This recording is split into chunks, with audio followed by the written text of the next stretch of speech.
5 episode वाले series में दोस्तों आपका फिर से स्वागत है। आज से हम दोबारा से 5-5 एपिसोड आपके लिए लेकर आएंगे। दोस्तों, आप सभी का बहुत बहुत प्यार इसी तरीके से बना रहे और जल्दी से हमारे सब्सक्राइबर भी 1000 हो जाएं, तो आपके लिए मैं एक नई कहानी भी लेकर आ रहा हूं। और दोस्तों, कल हमने देखा कि किस तरीके से युवराज को नैतिक से पता चला कि कंपनी में हुए घोटालों के पीछे कुणाल का हाथ था। उसने कुणाल से इस बारे में बात की, लेकिन उसकी सच्चाई सबके सामने लेकर आने की बजाय प्लेटिनम कार्ड देकर मामला शांत कर दिया। उधर कुणाल असली साजिश रच रहा था। दूसरी ओर युवराज और सिंधु नेपाल जाने के लिए गाड़ी में बाय रोड से निकल गए थे, क्योंकि युवराज को मार्शल आर्ट चैंपियनशिप के लिए अभिमन्यु को ढूंढना था। रास्ते में अब सिंधु आश्रम को सूचना दे देती है ताकि वो अभिमन्यु की जानकारी जुटा सके। युवराज अब आश्रम का नया गुरु था और उसके स्वागत का इंतजाम करने के लिए सिंधु ने वैद्य जी से कह दिया था। अब आगे आज के 281वें एपिसोड में आपका स्वागत है। अगर आपने अभी तक चैनल को सब्सक्राइब नहीं किया है तो जल्दी से चैनल को सब्सक्राइब कर लें। चलिए शुरू करते हैं कहानी। गाड़ी के लंबे सफर और पहाड़ी रास्तों को पार करने के बाद आखिरकार युवराज और सिंधु आश्रम के निकट पहुंच गए थे। 2 रात और 1 दिन की थकान उनके चेहरे पर साफ साफ दिखाई दे रही थी, लेकिन उनके मन में जोश था। यह सफर आसान नहीं था। मुंबई से नासिक और फिर वाराणसी होते हुए गोरखपुर तक का लंबा रास्ता और फिर नेपाल सीमा तक जाने की तैयारी। लेकिन उससे पहले इस आश्रम में उनकी एक महत्वपूर्ण जिम्मेदारी थी।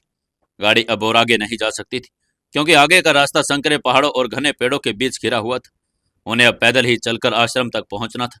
सिंधु ने आगे बढ़कर एक गहरी सांस ली और अपने गुरु यानी युवराज की ओर देखा। आपको मालूम ही है कि यहाँ से रास्ता पैदल का है, हमें पैदल ही जाना पड़ेगा, उसने हल्की मुस्कान के साथ कहा। युवराज ने सिर हिलाया और बैग को अपने कंधे पर डालते हुए आगे बढ़ गया। रास्ता कठिन था, लेकिन उसके मन में कहीं ना कहीं एक अलग तरह का सुकून था। हर कदम के साथ वो अपने भीतर एक नई ऊर्जा महसूस कर रहा था। यह वही रास्ता था और यही आश्रम था जहां पर वो कभी माही के साथ आया था, जो आज इस आश्रम की वजह से जिंदा था और अब यह आश्रम उसकी जिम्मेदारी थी। आखिरकार जब दोनों आश्रम के मेन दरवाजे तक पहुंच गए, वो वहां का दृश्य कुछ अलग ही नजर आ रहा था। विशाल लकड़ी का आधा दरवाजा खुला हुआ था और उसके आगे वैद्य जी खड़े थे। धनवी और राशि भी उनके पास में खड़ी थी और कई शिष्य भी उनके आसपास खड़े थे, जो आश्रम के शुद्ध सफेद पोशाक में थे और हाथ जोड़कर सामने नतमस्तक होकर उनका अभिवादन करने के लिए तैयार थे। जैसे ही युवराज और सिंधु वहां पहुंचे, सबकी निगाहें उनके पीछे किसी और को खोज रही थी। कुछ चेहरों पर हैरानी थी, कुछ पर सवाल और कुछ पर आशा।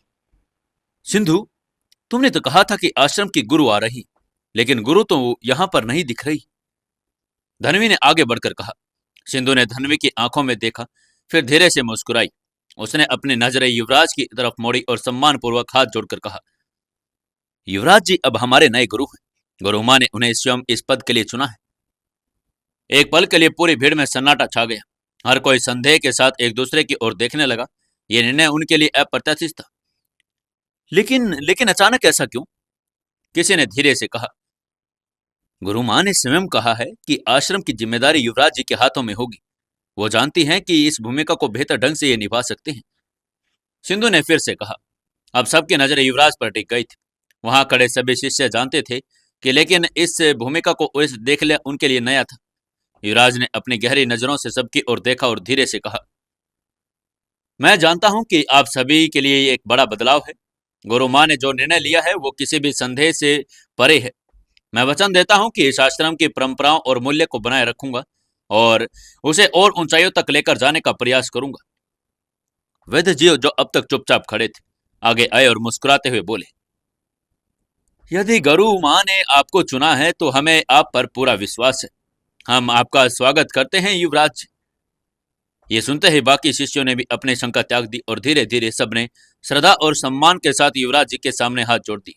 ठंडी हवाओं के झोंके आश्रम की सीढ़ियों पर लगे प्राचीन पत्थरों से टकराकर रहस्यमय शांति बिखेर रहे थे। आइए गुरुदेव, धनवी ने हाथ जोड़कर आगे कहा और आगे बढ़कर युवराज का मार्गदर्शन करने के लगी। राशि और वैद्य जी भी उनके साथ चल रहे थे। आश्रम के लंबे गलियारे से गुजरते हुए उस कक्ष के सामने वह आ गई जहां पर युवराज को ठहराया जाना था। धनवी ने कक्ष का दरवाजा खोला और हल्की पीली रोशनी में कमरे के अंदर की व्यवस्था स्पष्ट थी। लकड़ी की बनी अलमारी, एक दीवार पर टंगी प्राचीन चित्रकारी और सामने रखा था एक चौड़ा पलंग। कमरे की हवा में वो परिचित सुगंध थी जिसे युवराज ने पहले भी महसूस किया था। एक पल के लिए उस समय उसका ठहर सा गया था। यह वही कमरा था जहां माही के साथ बिताए हुए दिन और उसके दिल और दिमाग में आज भी ताजा हो गए थे। जब वो इस आश्रम में पहली बार आया था, जहर उसके शरीर को तोड़ चुका था और वो कमजोर और बेसुध पड़ा था, और माही ने उसकी देखभाल में कोई कमी नहीं छोड़ी थी। वो हर पल उसके सिरहाने बैठी रहती थी, उसकी तबीयत का ख्याल रखती और उसके लिए औषधियां बनाती।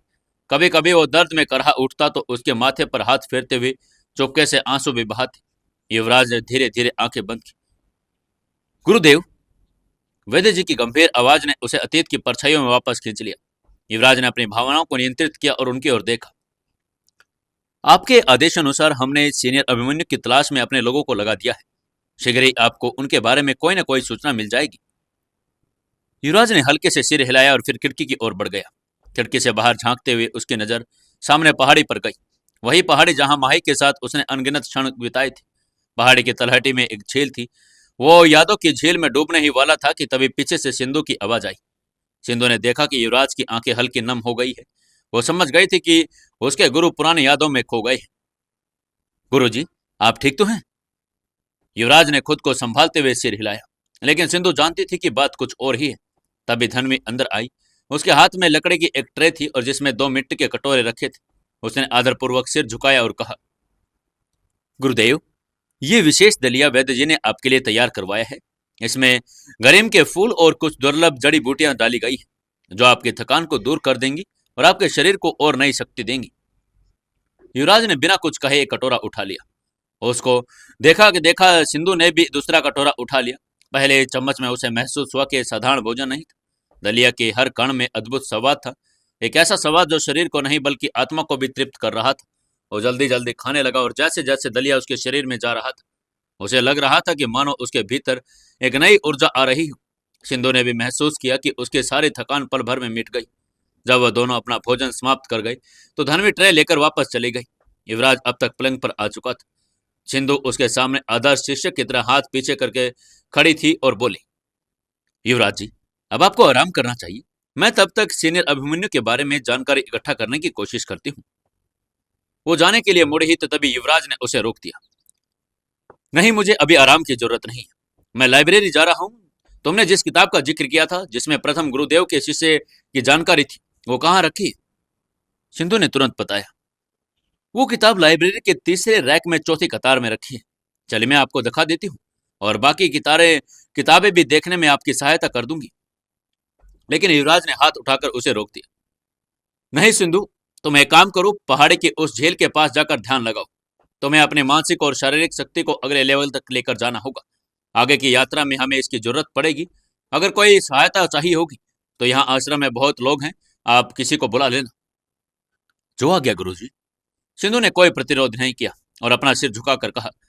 युवराज ने फिर उसे एक विशेष ध्यान तकनीक समझाई। इस तकनीक से सिंधु आसानी से मार्शल आर्ट के पहले लेवल के चारों स्टेज पार कर सकती थी। सिंधु के चेहरे पर हल्की सी चमक आ गई और गुरु के इस निर्देश से संतुष्ट थी। मैं अभी जाती हूँ गुरुजी।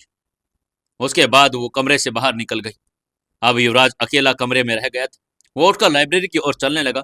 आश्रम के गलियारों में हल्की चांदनी फैली हुई थी। वातावरण शांत था, लेकिन उनकी सोच में तूफान उठ गया था। कैसे होंगे वो, कहाँ होंगे? और ये सबसे बड़ा प्रश्न वे व्यक्ति का था जिन्हें पहले इस आश्रम में प्रशिक्षित किया गया था। क्या उसे अभिमन्यु का कोई सुराग मिलेगा?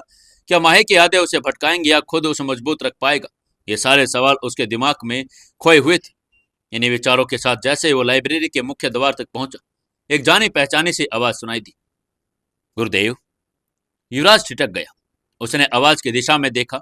राशि सामने खड़ी थी। उसकी आंखों में हल्की चिंता थी। उसने युवराज को सवालिया नजरों में देखा और बोली, गुरुदेव, इतनी रात को आप यहाँ क्या कर रहे हैं? आपको तो आराम करना चाहिए ना। युवराज ने गहरी सांस ली। उसकी आंखों में थकान का नामो निशान भी नहीं था, लेकिन संकल्प उससे भी गहरा था। उसने शांत लेकिन दृढ़ स्वर में कहा, राशि, मैं लाइब्रेरी जा रहा हूँ। हमें जल्द से जल्द सीनियर अभिमन्यु तक पहुंचना है। अगर वो मिल जाएंगे तो हमारी यात्रा का अगला पड़ाव निश्चित हो जाएगा। इसलिए मैं देखना चाहता हूँ कि क्या इस लाइब्रेरी में उनके बारे में कोई जानकारी मिल जाएगी। राशि ने एक पल सोचा और फिर बोली, तो मैं भी आपके साथ चलती हूँ। मैं आपकी सहायता करूंगी। युवराज ने उसकी ओर देखा। उसने महसूस किया कि राशि के शब्दों में एक गहरी ईमानदारी थी।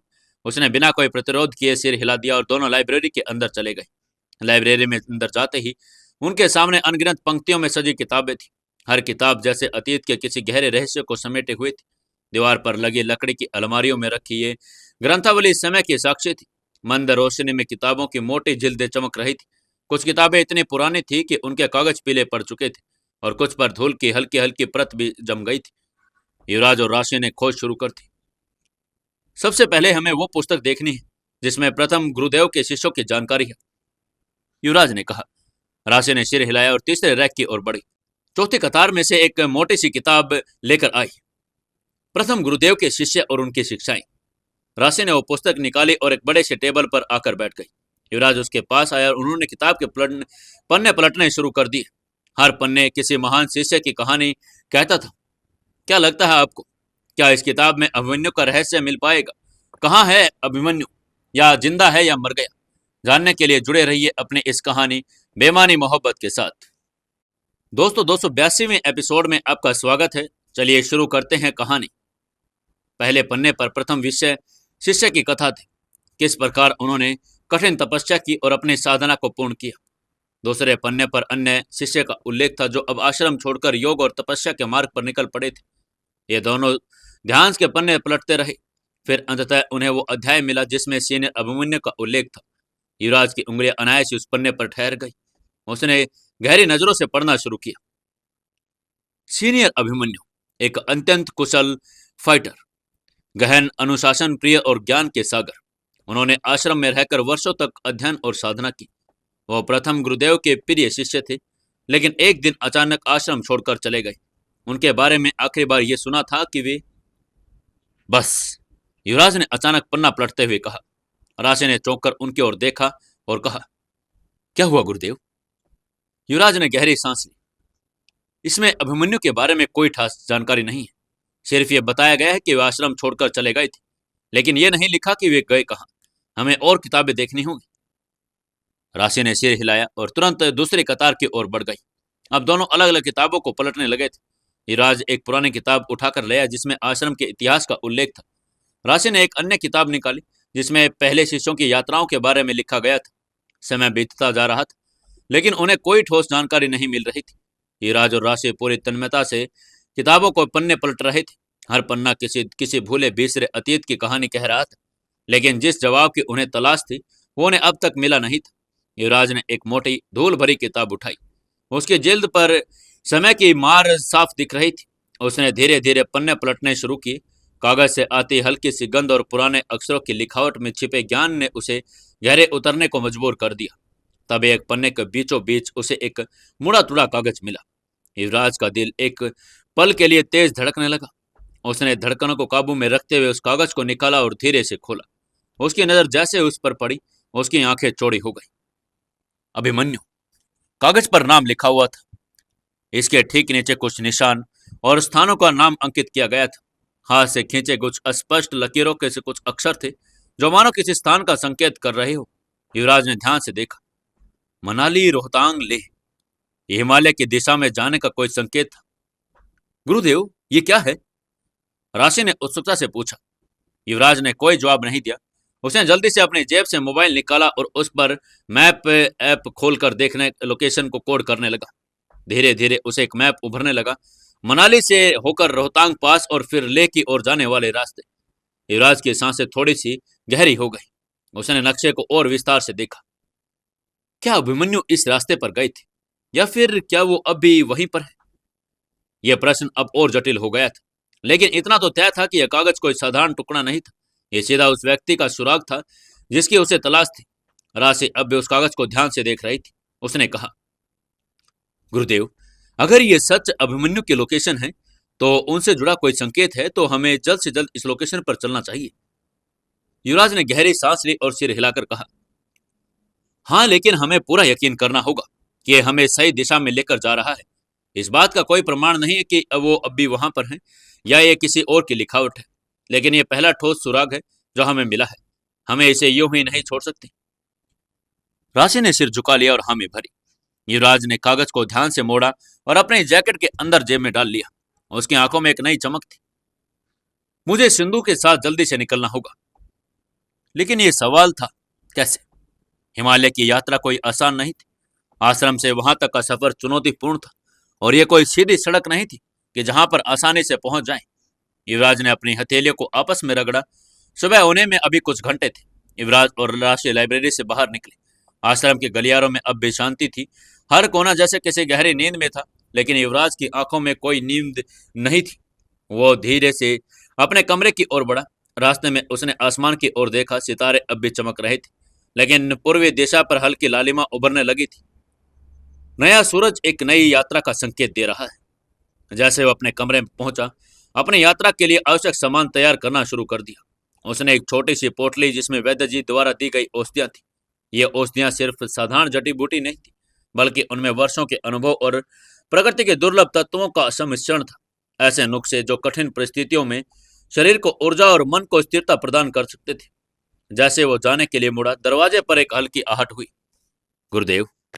युवराज ने सिर उठाया तो सिंधु सामने आ गई थी, लेकिन ये वही सिंधु नहीं थी जो आश्रम से कुछ घंटे पहले वहां पर गई थी। उसकी आंखों में एक नई चमक थी, चाल में आत्मविश्वास और दृढ़ता, शरीर में एक नई शक्ति का संचार दिख रहा था। युवराज को एक क्षण लगा कि वो पहले से जानता था कि सिंधु को जानता ही नहीं। तुम तैयार हो? उसने बिना किसी भूमिका के पूछ लिया। सिंधु ने मुस्कुराकर सिर हिलाया। मैंने रात भर ध्यान किया और अभ्यास किया। मैंने पहले अपने लेवल के साथ सभी सारे स्टेज पूरे कर लिए। अब मैं दूसरे लेवल के पहले स्टेज पर प्रवेश कर चुकी हूं। युवराज को एक क्षण आश्चर्य हुआ। यह गति सामान्य नहीं थी। सिंधु में कुछ विशेष था, लेकिन यह विचार करने का समय नहीं था। ठीक है, अब तुम जल्दी से अपना सामान लो, हमें अभी के अभी निकलना होगा, युवराज ने उसको कहा। सिंधु बिना एक पल गवाए मुड़ी और अपने कक्ष में लौट गई। जैसे वो वापस आई, उसके साथ राशि भी थी। तुम भी? युवराज ने हल्की मुस्कान के साथ पूछा। हमें आपके साथ रहना चाहिए गुरुदेव, ये यात्रा अकेले नहीं सही है, राशि ने दृढ़ स्वर में कहा। युवराज ने बिना कोई और बहस किए सिर हिला दिया। अब 3 लोग इस यात्रा के हिस्सेदार थे। आश्रम का बड़ा द्वार उनके सामने था और हवा में हल्की ठंडक थी। सूरज की पहली किरण आकाश को हल्के नारंगी रंग में रंग रही थी। तीनों एक पल के लिए रुके। राशि और सिंधु ने सिर झुकाकर भूमि को प्रणाम किया। यह सिर्फ एक परंपरा नहीं, बल्कि अपने घर और अपने आश्रम और अपने अतीत को सम्मान देने का तरीका था। फिर वे आगे बढ़ गई। ढलान से नीचे उतरना आसान नहीं था। रास्ता संकरा था और जड़ों से भरी जमीन पर फिसलने का खतरा, लेकिन उनके हर कदम पर डगमाने के लिए नहीं थे। वे धीरे धीरे आगे चलते हुए गांव तक पहुंच गए, जहां युवराज की एसयूवी खड़ी थी। युवराज ने अपनी सीट ली और सिंधु राशि भी वहां पीछे बैठ गई। उसके बाद उन्होंने गाड़ी स्टार्ट की और वहां पर रोड पर निकल गई। युवराज के मन में कई प्रश्न उठ रहे थे। क्या अभिमन्यु सच में उस स्थान पर होगा? क्या यह सिर्फ एक भ्रम था? अगर वो वहां पर हुआ तो क्या वो उनसे मिलने को तैयार होगा? राशि पीछे बैठी खिड़की से बाहर देख रही थी। सिंधु की नजरें भी कहीं खोई हुई थी, लेकिन उसका मन शांत था। कुछ घंटों के समय के बाद वे नेपाल की सीमा के पास पहुंच गए थे। सूरज सिर पर चढ़ चुका था। नेपाल से बाहर निकलना आसान था। लेकिन युवराज के पास आवश्यक दस्तावेज थे, इसलिए चेक पोस्ट पर ज्यादा परेशानी नहीं हुई। लेकिन असली चुनौती अब शुरू होने वाली थी। नेपाल की पहाड़ी सड़कों से उतरकर अब उन्हें भारतीय सीमाओं में प्रवेश करना था। गाड़ी अब संकरी घाटियों से बीच गुजर रही थी। नीचे एक तेज बहती नदी जो पहाड़ों को चोटियों से आती थी। शाम होने लगी थी और वे भारत की सीमा में प्रवेश कर चुके थे, लेकिन मंजिल अब भी दूर थी। हमें आराम करना चाहिए, राशि ने कहा। लेकिन युवराज ने धीरे से कहा, नहीं, हमें चलते रहना होगा। रात में रास्ते खाली होंगे और हम तेजी से आगे बढ़ सकेंगे। सिंधु ने हामी भरी। गाड़ी फिर आगे बढ़ गई। अब अंधेरा छाने लगा था और सामने सिर्फ टिमटिमाती हेडलाइट्स की रोशनी थी। रात का सन्नाटा गाड़ी के इंजन की आवाज से भंग हो गया था। आसमान में तारे झिलमिला रहे थे और पहाड़ों की चोटियां पर हल्की बर्फ की परत चमक रही थी। युवराज ने नक्शे पर देखा। वे धीरे धीरे अपने मंजिल के करीब पहुंच रहे थे। राशि ने धीरे से कहा, गुरुदेव, क्या आपको लगता है कि सीनियर अभिमन्यु हमें वहां पर मिलेंगे? अगर नियति ने चाहा तो वो हमें खुद ही बुला लेंगे, युवराज ने हल्के मुस्कान के साथ कहा। रात धीरे धीरे फिर से गहराती होती जा रही थी। सड़क धीरे धीरे सुनसान हो रही थी और दूर दूर तक बस सड़क के किनारे जलते हुए बल्ब अपनी मध्यम रोशनी बिखेर रहे थे।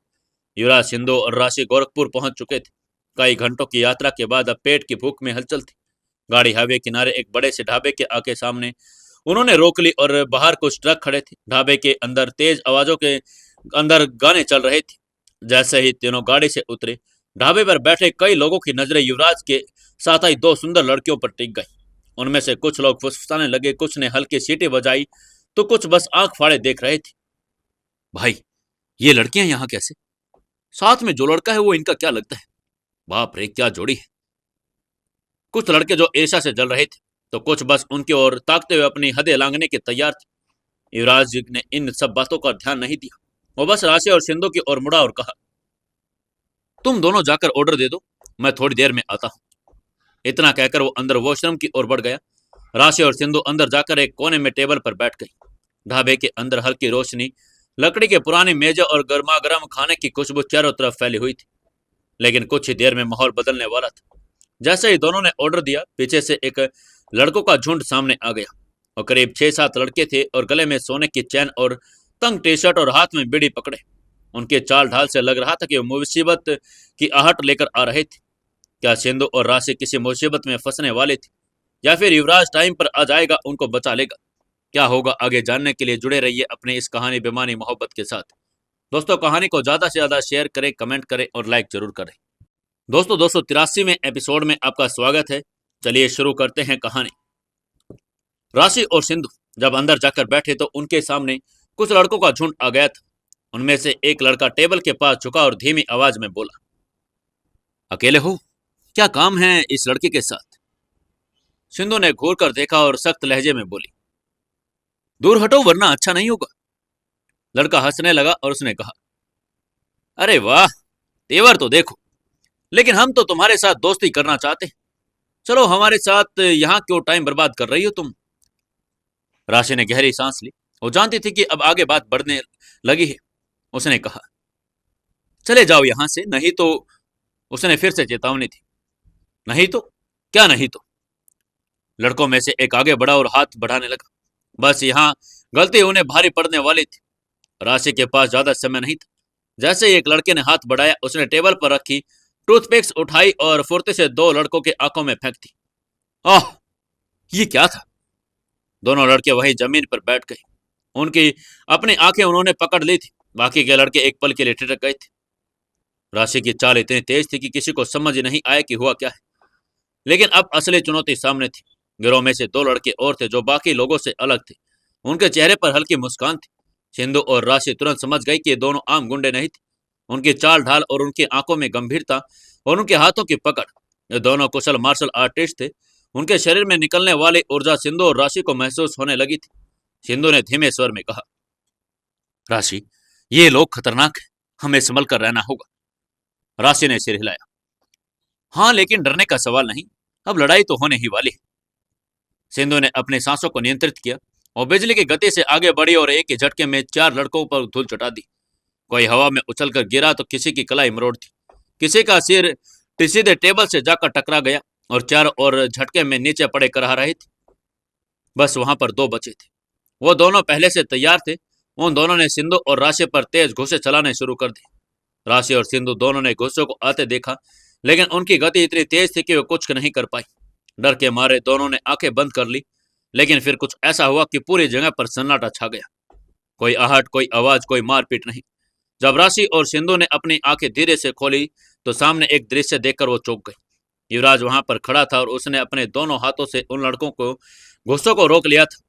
लेकिन यह बस पकड़ना नहीं था।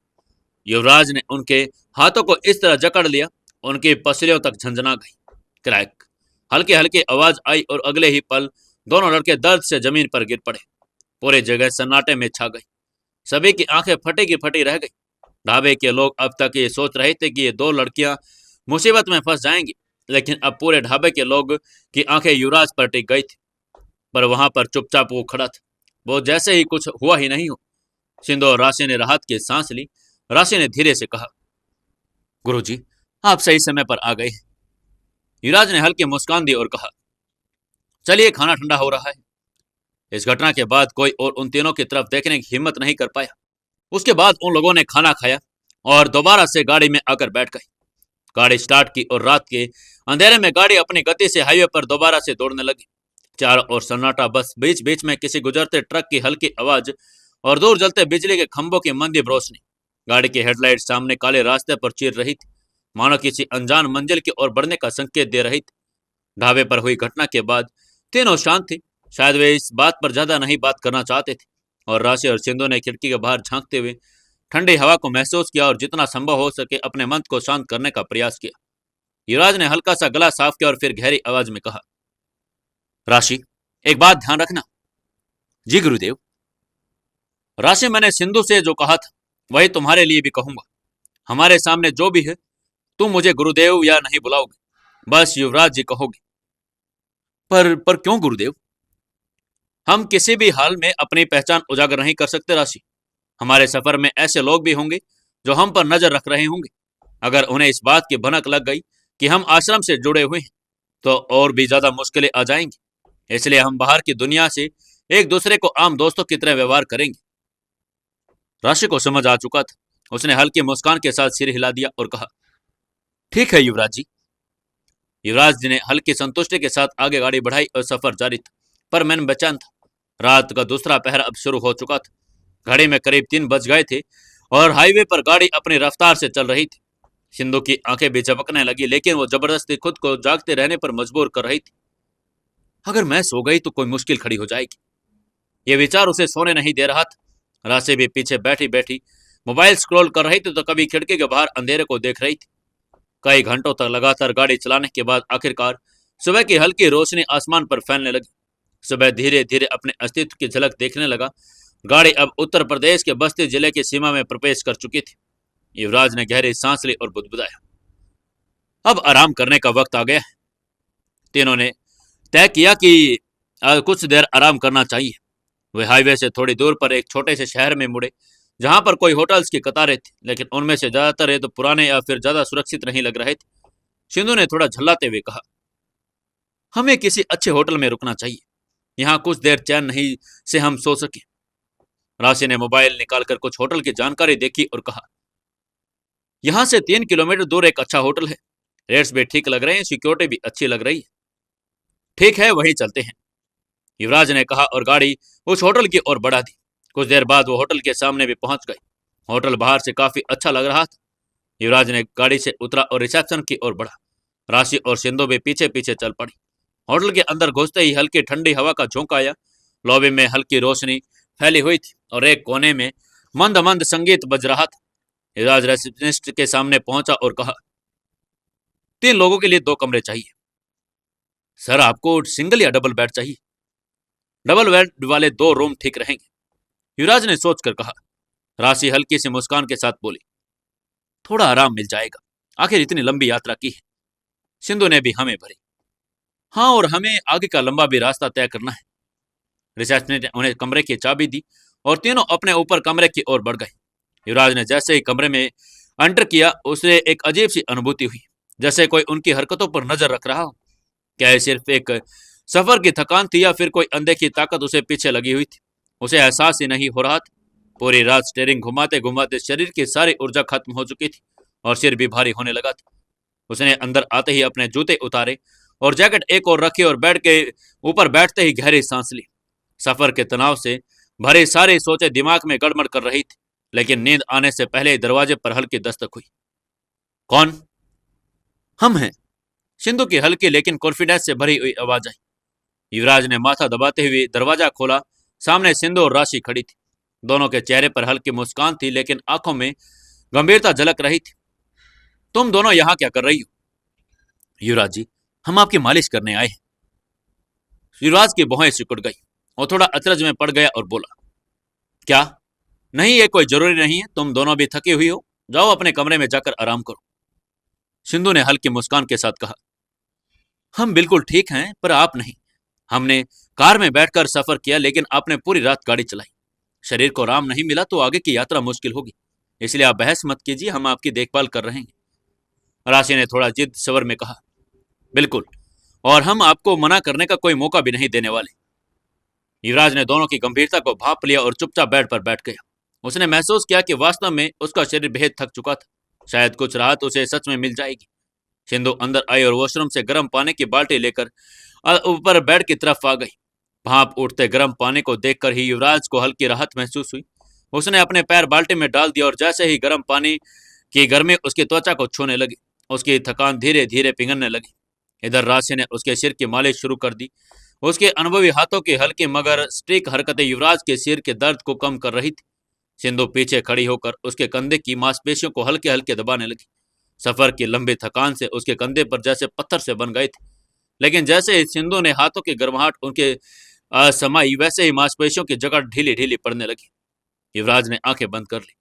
सच कहे तो वो इन दोनों को ध्यान रखने की उम्मीद भी नहीं कर रहा था, लेकिन जिस आत्मीयता और गहरे अपनों से वो दोनों उसकी देखभाल कर रही थी, उसके भीतर एक अजीब सा सुकून भरने लगा था। वो अपने मन में सोचने लगा था, क्या अभिमन्यु से वो मिल पाएगा?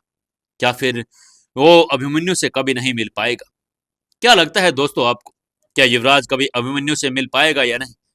जानने के लिए जुड़े रहिए अपनी इस कहानी बेमानी मोहब्बत के साथ।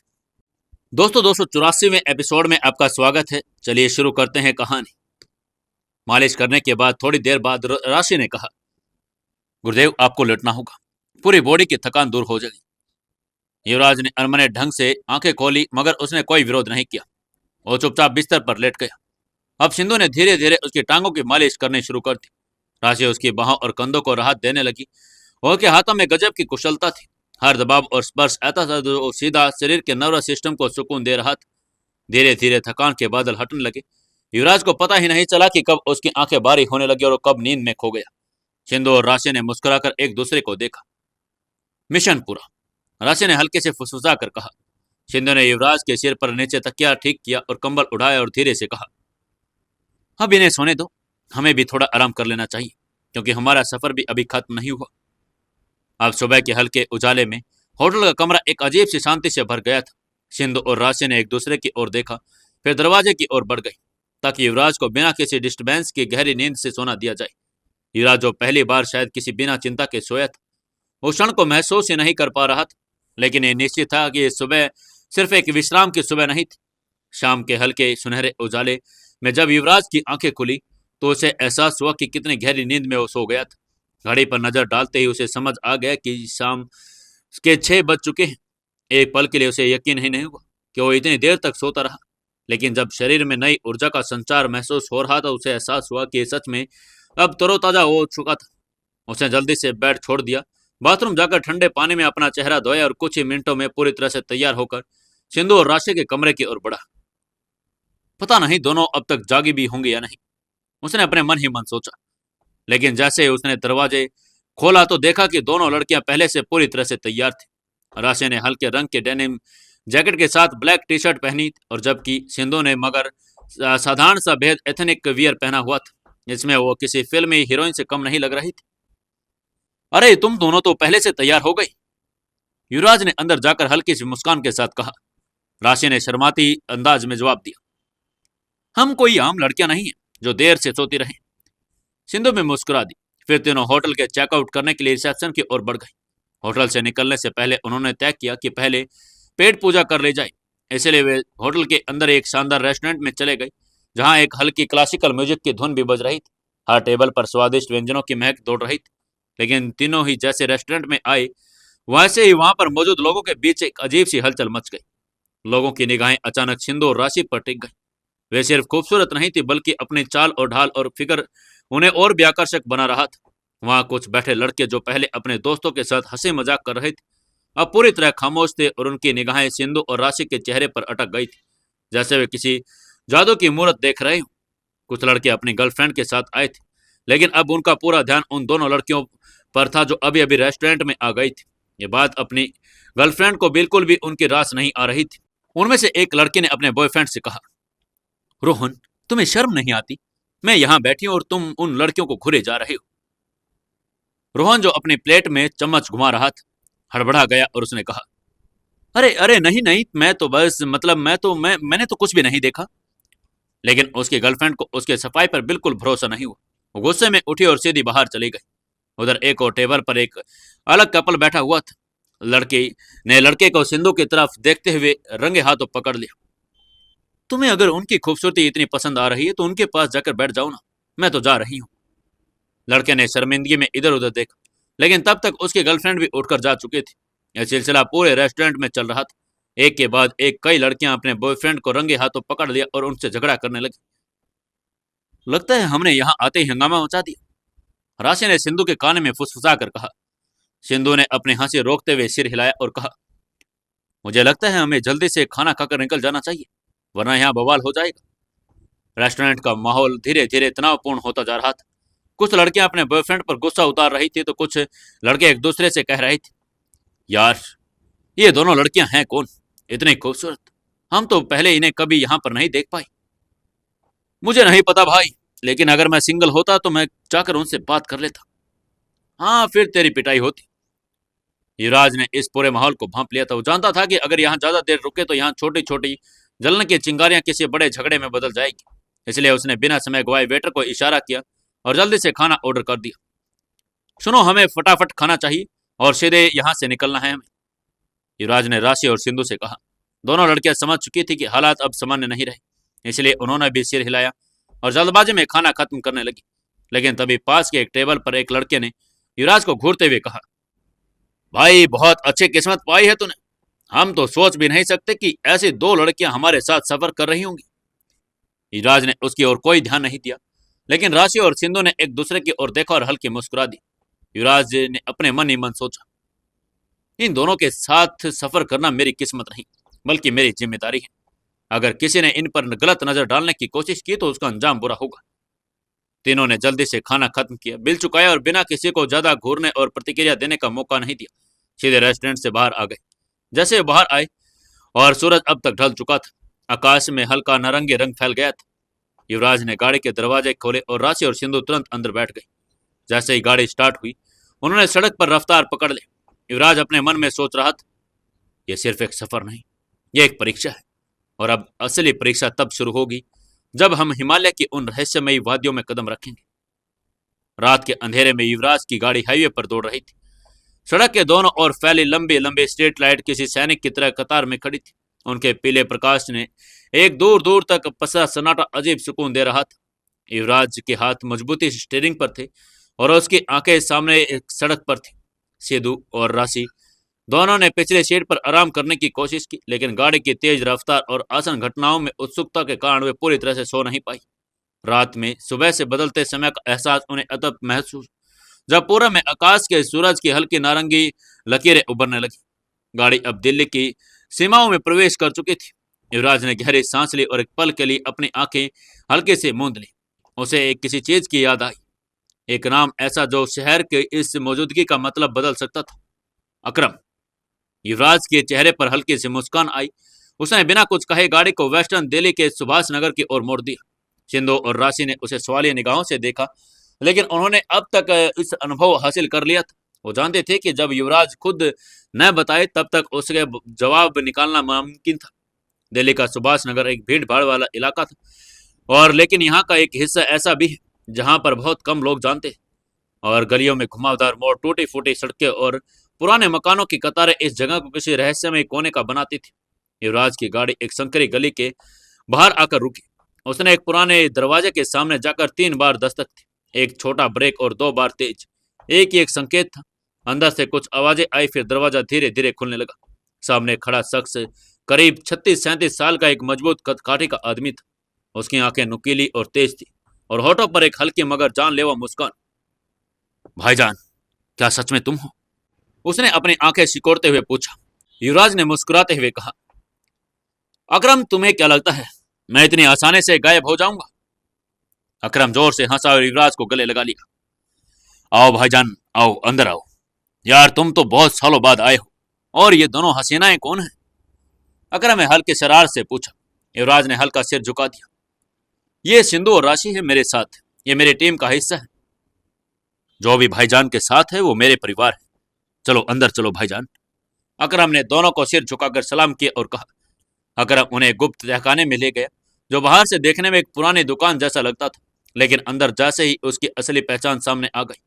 चारों तरफ अलग अलग तरह के चाकू, खंजर, ब्लेड, तलवारें, छोटे मगर बेहद घातक हथियारों की कतारें सजी हुई थी। ये कोई आम दुकान नहीं थी, ये दिल्ली के काले बाजार के सबसे खतरनाक जगहों में से एक थी। यहाँ पर कोई भी अपनी जरूरत का हथियार हासिल कर सकता था। भाईजान, बोलो क्या चाहिए? अकरम ने सीधे सवाल किया।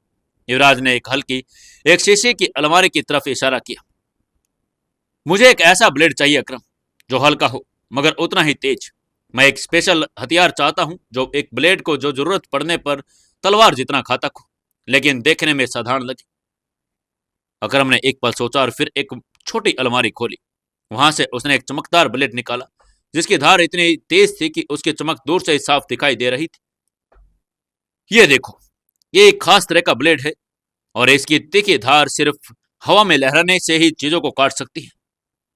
युवराज ने ब्लेड को ध्यान से देखा, उसकी पकड़ को महसूस किया और उसकी धार पर उंगलियां फेरते ही समझ गया कि एक वही चीज है जो उसे तलाश कर रहा था। तभी राशि की नजर एक दूसरी अलमारी पर पड़ी, जहां अलग अलग तरह के पतले मगर घातक तारे रखी हुई थी। उनमें से एक छोटे मगर चमकीली तार को उसने उठाया और अकरम से पूछा, ये क्या है? क्या था ये? और ये तार कौन सी थी? क्या कोई ये पुरानी कोई कनेक्शन की तार तो नहीं थी? क्या होगा आगे जानने के लिए जुड़े रहिए अपने इस कहानी बेमानी मोहब्बत के साथ। दोस्तों, आप पूरी कहानी सुनते हैं और कहानी को लाइक और कमेंट नहीं करते, तो मेरे दोस्तों प्यारे प्यारे कमेंट जरूर कर दिया करो और कहानी को लाइक जरूर कर दिया करो। दोस्तों, 285वें एपिसोड में आपका स्वागत है। चलिए शुरू करते हैं कहानी। राशि की नजर दूसरी अलमारी पर पड़ी। वहां पर अलग अलग तरह की पतली और घातक तारें रखी हुई थी। उनमें से एक छोटे मगर चमकीली तार को उसने उठाया और अकरम से पूछा, ये क्या है? अकरम मुस्कुराया और बोला, इसे क्रिस्टल वायर कहते हैं। यह दिखने में बहुत पतली है, मगर अगर इसे सही तरीके से चलाया जाए तो यह किसी भी चीज को झटके में काट देती है, चाहे वो लकड़ी हो, धातु हो या फिर इंसान की हड्डियां। राशि ने उसकी धार को महसूस किया और फिर युवराज की तरफ देखा। मुझे यह चाहिए। युवराज ने बिना कोई सवाल किए सिर हिलाया और अकरम से कहा, इसे भी पैक कर दो अकरम। जब युवराज ने अकरम को पैसे देने की कोशिश की तो उसने मना कर दिया। भाईजान, जब दोस्ती इतनी पुरानी हो तो पैसे का क्या हिसाब किताब? युवराज मुस्कुराया, मगर उसने कोई भी चीज जबरदस्ती पैसे पकड़ा दिए। तू मेरी मदद कर रहा है अकरम, और मैं तेरा एहसान लूं, यह नहीं हो सकता। यह मेरी जिम्मेदारी है। अकरम हंसा और बोला, जैसी आपकी मर्जी भाईजान, लेकिन एक बात बताओ, यह हथियार तुम लेकर कहां जा रहे हो? क्या कोई बड़ी लड़ाई होने वाली है? युवराज की आंखों में एक हल्की सी चमक थी। उसने कहा, अभी कुछ तय नहीं है अकरम, लेकिन मैं जानता हूं कि भविष्य में मुझे इनकी जरूरत पड़ने वाली है। जब समय आएगा तो मैं खुद तुम्हें बता दूंगा कि ये किसके खिलाफ है। अकरम ने सिर हिलाया और कहा, ठीक है भाईजान, बस याद रखना, अगर तुम्हें किसी भी चीज की जरूरत पड़े तो सीधा मुझे बताना। युवराज, सिंधु और राशि ने अकरम को अलविदा कहा, फिर से अपनी गाड़ी में बैठ गए। अब गाड़ी फिर से दिल्ली की सड़कों पर दौड़ने लगी, मगर इस बार उनके पास सिर्फ सफर नहीं था, उनके पास हथियार भी थे, तैयारी भी थी और एक लक्ष्य भी। युवराज जानता था कि आगे की राह और कठिन होगी, मगर अब वो किसी भी परिस्थिति के लिए पूरी तरह से तैयार था। रात का अंधेरा धीरे धीरे फैल रहा था। युवराज की गाड़ी चंडीगढ़ से होते हुए मंडी की ओर बढ़ रही थी। रास्ते के पहाड़ों की परछाइयां सड़कों पर अजीबोगरीब आकृतियां बना रही थी। पहाड़ी रास्तों पर गाड़ी के टायरों की सरसराहट, कभी कभी दूर से सुनाई देने वाली किसी झरने की आवाज और सन्नाटे में सिर्फ गाड़ी का इंजन, और यह सब मिलकर माहौल को और भी रहस्यमय बना रही थी। गाड़ी की पिछली सीट पर बैठी सिंधु खिड़की से बाहर का नजारा देख रही थी। उसे पहाड़ों का एक वातावरण शांत बहुत अच्छा लग रहा था। दूसरी ओर रास्ते राशि भी कुछ सोच में डूबी हुई थी। युवराज ने एक नजर रियर व्यू मिरर में डाला और उसने देखा, फिर सड़क पर ध्यान केंद्रित कर लिया। युवराज के भीतर अजीब सी बेचैनी थी। मनाली के पास वो एक ऐसे रहस्य की कगार पर था जिसे सुलझाने के लिए उसके लिए बहुत जरूरी था। उसके अंदर की बेचैनी बढ़ती जा रही थी, लेकिन बाहर से वो शांत दिखाई दे रहा था। लगभग वो मंडी तक पहुंच गए थे और रात भी काफी दोबारा से हो गई थी। यह एक पुराना पहाड़ी शहर था और जहां पर सड़कें घुमावदार और इमारतें पुरानी लकड़ी के डिजाइनों से बनी हुई थी। शहर में ठंडी हवा बह रही थी और हल्की हल्की बूंदाबांदी के वातावरण को और भी मनमोहक बना दिया था। चलो यहाँ कुछ खा लेते हैं। युवराज ने गाड़ी एक ढाबे पर सामने रोक ली। तीनों एक टेबल पर बैठ गए। अंदर कुछ लोकल लोग बैठे हुए थे, जो उनके आने पर अचानक चुप हो गए। युवराज ने देखा कि कुछ लोग उन पर लगातार नजरें गड़ाए हुए थे, जैसे वो पहचानने की कोशिश कर रहे हो कि वो कौन है और यहाँ क्यों आए हैं। सिंधु और राशि को भी महसूस हुआ, लेकिन वो दोनों शांत बनी रही। वो जानती थी कि अब तक कई जगहों पर उन्होंने ऐसा अनुभव किया है, या फिर किसी भी अप्रत्याशित परिस्थिति से निपटने के लिए पूरी तरह तैयार थी। खाना ऑर्डर करने के बाद युवराज ने धीरे से सिंधु और राशि की ओर देखा। हम यहाँ ज्यादा देर नहीं रुकेंगे, खाने के बाद तुरंत निकलेंगे। दोनों ने सिर हिला दिया। थोड़ी देर में खाना आ गया और गरम गरम मक्खन में तली हुई रोटियां, पहाड़ी दाल और खुशबूदार चावल। ये सब खाने के बाद युवराज ने थोड़ी राहत महसूस की। खाना खत्म करके वे तीनों चुपचाप बाहर आए और गाड़ी में बैठकर मनाली की ओर रवाना हो गए। रात के करीब 2 बजे जब वे मनाली पहुंचे तो पूरा शहर ठंड धुंध से लिपटा हुआ था। सड़कें सुनसान थी और चारों ओर सिर्फ सर्द हवा की सरसराहट थी। युवराज ने शहर के एक शानदार 5 स्टार होटल में रुकने का फैसला किया। वे वहां रुककर सुबह होते ही आगे का सफर निकलने वाले थे। होटल का इंटीरियर शानदार था मगर युवराज का मन कहीं और ही था। कमरे में पहुंचकर सिंधु ने धीरे से कहा, युवराज जी, आप बहुत चिंतित लग रहे हैं, क्या बात है? युवराज खिड़की के पास जाकर बाहर से देखते हुए बोला, कल का दिन बहुत महत्वपूर्ण है। शायद हमें वो मिल जाए जिसका हम इतने समय से इंतजार कर रहे थे। राशि ने धीरे से पूछा, क्या आपको पूरा यकीन है कि अभिमन्यु यही मिलेगा? पता नहीं राशि, लेकिन मेरा दिल कह रहा है कि हम सही रास्ते पर हैं। युवराज ने लंबी सांस ली और धीरे से कहा। तीनों ने थोड़ी देर और बात की, फिर आराम करने के लिए चले गए। सुबह होते ही तीनों तैयार हो गए। सुबह की पहली किरणों ने बर्फीली चोटियों का सुनहरा रंग देखा और युवराज ने गाड़ी स्टार्ट की और रोहतांग पास की ओर बढ़ गए। रोहतांग दर्रा पार करने का कोई आसान काम नहीं था। यहाँ की संकरी घुमावदार सड़कें, अचानक आने वाले भूस्खलन और कभी कभी तेज बर्फीली हवाओं सफर को चुनौतीपूर्ण बना रही थी। लेकिन युवराज को किसी चीज से डर नहीं था। गाड़ी धीरे धीरे लेक की ओर बढ़ रही थी। जैसे जैसे वे आगे बढ़ रहे थे युवराज का दिल जोरों से धड़कने लगा। हर एक मोड़ पर उसे ऐसा लग रहा था कि कहीं न कहीं कोई छिपा हुआ संकेत उसे प्रतीक्षा कर रहा है। क्या अभिमन्यु हमें यहाँ मिलेगा? ये सवाल उसके मन में बार बार घूम रहा था। राशि और सिंधु को भी इस सफर पर गंभीरता का एहसास हो रहा था। वो दोनों समझ चुके थे कि ये सिर्फ एक साधारण यात्रा नहीं, एक सफर ऐसा है जो उनकी जिंदगी को पूरी तरह बदल जाएगा। जैसे जैसे गाड़ी आगे बढ़ रही थी उनके सामने रहस्य का दरवाजा धीरे धीरे खुलने लगा था। जैसे जैसे वे आगे बढ़े सड़कें और संकरी होती गई। गाड़ी की हेडलाइट बर्फ से ढकी राहों पर और चमक रही थी और चारों तरफ बस एक सफेदी की समेटी थी। युवराज ने अपने मोबाइल में देखा कि लोकेशन को ध्यान से रखते हुए गाड़ी को धीरे धीरे आगे बढ़ाया। रास्ता कठिन था, कभी ऊंचे ढलान, कभी तेज मोड़ और कभी कभी अचानक फिसल भरी बर्फीली जमीन। लेकिन युवराज के दिमाग में सिर्फ एक ही सवाल गूंज रहा था, क्या आज वो अभिमन्यु से मिल सकेगा? सिंधु और राशि भी अंदर ही अंदर नर्वस थी। कुछ देर में वो एक पहाड़ी के किनारे पहुंचे जहां से दूर उन्हें एक विशाल आश्रम दिखाई दिया। ये किसी इस जगह पर स्वप्न लोक जैसा लग रहा था। चारों ओर बर्फीली पहाड़ियां और बीचों बीच बना एक भव्य आश्रम जिसका नाम बाहर एक शिलालेख पर था, शिव द्वार आश्रम। युवराज की धड़कन तेज हो गई। उसने कार रोकी और तीनों बाहर निकलकर धीरे धीरे आश्रम की ओर बढ़ने लगे। इस जगह की शांति भी कुछ अलग ही था। क्या आश्रम के चारों ओर बर्फ ही बर्फ थी, मगर अंदर की हल्की हल्की धूप की गर्मी महसूस हो रही थी, मानो इस जगह में किसी विशेष ऊर्जा का वास हो। जैसे ही वे धीरे धीरे पास आ रहे थे और मुख्य द्वार पर पहुंच गए थे, वहां खड़े 2 गार्ड्स ने उन्हें रोक लिया। आप कौन हैं? उनमें से एक ने कठोर स्वर में पूछा। युवराज ने शांत आवाज में जवाब दिया, हमें यहाँ के गुरु से मिलना है। गार्ड्स ने एक दूसरे की ओर देखा और फिर कहा, गुरुजी इस समय यहाँ नहीं है, लेकिन आप अंदर आ सकते हैं। युवराज ने एक गहरी नजर सिंधु और राशि पर डाली, फिर तीनों अंदर दाखिल हो गए। अंदर का नजारा देखकर तीनों चौंक गए। ये कोई साधारण आश्रम नहीं था, ये एक मार्शल आर्ट ट्रेनिंग सेंटर था जहां सिर्फ लड़कियां ट्रेनिंग ले रही थी।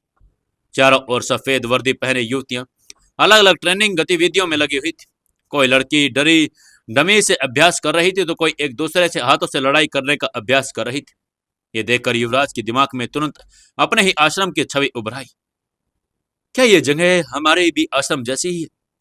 उसने खुद से सवाल किया। सिंधु और राशि ने चारों तरफ देखा और आश्चर्य से बोली, युवराज जी, ये जगह हमारे आश्रम की तरह है। यहाँ भी केवल लड़कियों को ट्रेनिंग दी जाती है। युवराज ने गहरी सांस ली और अपने भीतर उमड़ते भावनाओं को दबाया। तभी एक साधारण से सफेद वर्दी पहनी हुई एक लड़की उनकी ओर आई और बोली, जी आपको किससे मिलना है? युवराज ने संक्षेप में जवाब दिया, हम यहाँ के गुरुजी से मिलने आए हैं। वो लड़की थोड़ी असमंजस में पड़ गई और फिर धीमे से बोली, गुरुजी इस समय यहाँ नहीं है। युवराज के दिल की धड़कनें तेज हो गई और उसने धीरे स्वर में कहा, तो कहाँ गए हैं गुरुजी? लड़के ने सिर हिलाया और कहा, इस समय तो पता नहीं कहाँ है, लेकिन क्या पता जल्द ही वो आ जाए। राशि ने युवराज की ओर देखा और धीरे से बोली, युवराज जी, यह आश्रम सच में मुझे तो सीनियर का ही लग रहा है। अब हमें आगे की जानकारी निकालनी होगी। युवराज कुछ देर तक मौन खड़ा रहा। उसकी आंखों में कई तरह की भावनाएं झलक रही थी, उत्सुकता, अधीरता और एक अनकही बेचैनी। तो क्या हम यहाँ तक आकर भी असल जवाब नहीं पा सके? उसके भीतर एक संघर्ष चल रहा था। अभिमन्यु जिसे ढूंढ रहा था, क्या वो यहाँ से कहीं चला गया था या फिर वो किसी एक खास कारण से गायब था? सिंधु ने युवराज को दिलासा देते हुए कहा, युवराज जी, हमें पता ही करना होगा कि वो गए कहाँ हैं। युवराज ने गहरी सांस ली और फिर अपनी मुट्ठी कस ली। हम यहीं नहीं रुकेंगे। जब तक अभिमन्यु नहीं मिलता तब तक ये सफर जारी रहेगा। अब कहां कहां ढूंढेगा युवराज अभिमन्यु को? क्या अभिमन्यु उसे मिल पाएगा या नहीं? आगे का रास्ता आसान होगा या मुसीबत से भरा हुआ? जानने के लिए जुड़े रहिए अपनी इस कहानी बेमानी मोहब्बत के साथ। दोस्तों, कहानी को ज्यादा से ज्यादा लाइक करें, शेयर करें और प्यारे प्यारे कमेंट करके हमें जरूर बताएं कि कहानी कैसी लग रही है।